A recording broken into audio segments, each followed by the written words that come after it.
Magpapatupad ng ilang reforma ang PhilHealth para makaiwas sa mga panluloko. Nadiskubre kasi ng ahensya ang manoy mahigit sa 1,000 ghost patients ng YAKA program sa Cordillera Region. Sabi pa ng PhilHealth, hahabulin nila ang mga nasa likod ng panluloko. Ang detalye sa report ni Breves Bulsaw ng PTV Cordillera.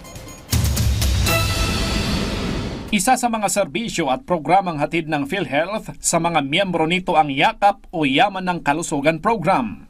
Para kay Cynthia, bilang isang ina, malaki ang pasasalamat nito sa programa dahil kabawasan ito sa gastusin sa pagpapakonsulta sa kanyang anak. Free consultations, kung nagpa-consult yung anak ko, free naman lahat. And nung ako din, yung na-aksidente din ako, meron na mga benefits na zero naman, hindi naman ako nagbayad. Bilang isang bagong manggagawa, nag-avail ng YAKAP si Jenny upang hindi na niya kailangang gumastos para sa pagpapacheck up o pagkuha ng gamot kung magkakasakit ito.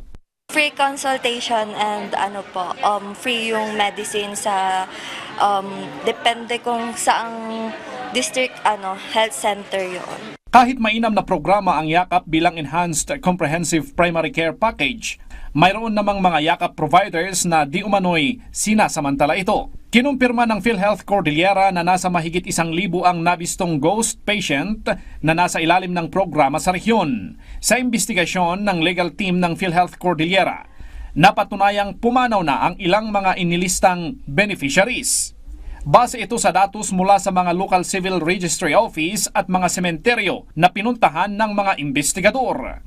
Tiniyak naman ng opisina na sasampahan nila ng kaukulang kaso ang mga pasilidad at YAKAP providers na mayroong ghost patients. Justify kung ano nangyari. Kasi I told doctors region-wide, MHOs region-wide, I cannot really imagine you indicating first patient encounter for those na patay na siya. Pinapaalalahanan naman nito ang YAKAP provider at sinigurong maisasagawa ang mga hakbang upang hindi maulit ang mga kaparehong mga insidente. If you avail of the YAKAP service, kailangan meron tayong mutual care agreement with the facility kung saan kayo nakayakap. These are things that we are doing para maiwasan itong mga kaso na ito. Breves Bulsaw para sa Pambansang TV sa Bagong Pilipinas.